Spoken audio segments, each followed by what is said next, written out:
So mae Morlais yn cynllun sydd wedi bod yn mynd ymlaen wan am nifer o blynyddoedd. Da ni yn y substation ar y funud.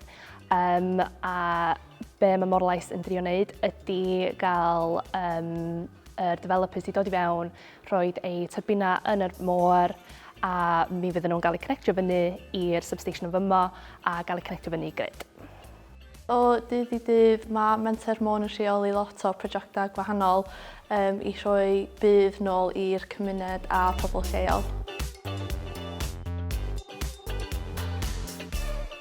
O dydd i dydd dwi rheoli gweithgareddau cyfathrebu, felly diweddaru cyfryngau cymdeithasol, diweddaru yr gwefan, dwi helpu trefnu digwyddiadau a helpu trefnu efo ymweliad i'r is-orsaf hefyd.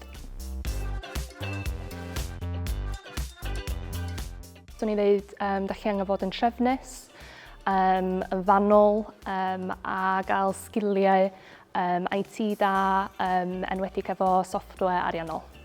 Dwi'n meddwl sgiliau sydd angen ydy sgiliau gweithio mewn tîm efo pobl eraill, sgiliau cyfathrebu, hefyd sgiliau datrys problemau yn pwysig hefyd. Oedd fi eisiau gael rôl lle swn i'n gallu rhoi rhywbeth yn ôl i'r cymuned. Yr awyrgylch, yr cwmni a'r pobl. Y pobl, dwi'n meddwl da chi'n gweithio efo, yn bwysig gael tîm dda o amgylch. Felly mae swyddi cael eu hysbysebu ar wefan Menter Môn a Morlais. Maen nhw hefyd cael hysbysebu ar Twitter neu LinkedIn. Felly bydd y proses i wneud application, submitio fo i fewn, a wedyn ella cael galwad i dod nôl i wneud cyflwyniad.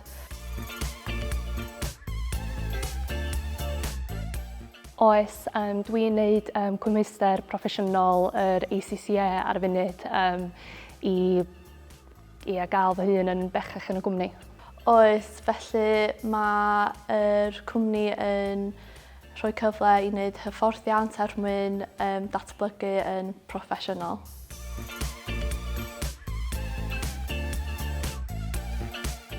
Swn i'n wedi gael mor bech yn fy swydd heblaw fod y sgiliau iaith fi mor dda ag ydi o.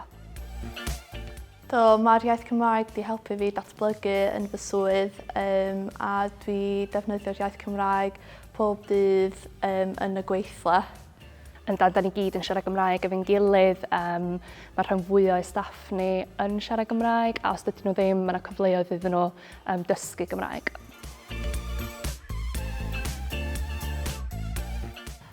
Byswn i ddweud mae'n pwysig i wneud ymchwil i fewn i swyddi gwahanol, achos mae yna lot o swyddi allan yna. Da chi ddim yn even gwybod maen nhw bodoli, felly ia, lot o ymchwil. Swn i'n dweud i dechrau, swn i'n gofyn i'r prifysgolion, os da chi'n dod allan o brifysgol, gofyn am cymorth yn fyno neu allan o coleg. Mae hyn yn dechrau da i unrhyw person sy'n edrych mynd i mewn i swydd.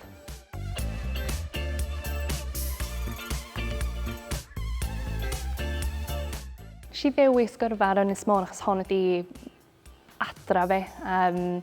Mae'r pobl da chi'n dod ar ei draws yn teimlo fel teulu. A dyma lle es i ysgol, oedd fi eisiau aros yn leol a mae'n neis i roi rhywbeth yn ôl i'r cymuned yma.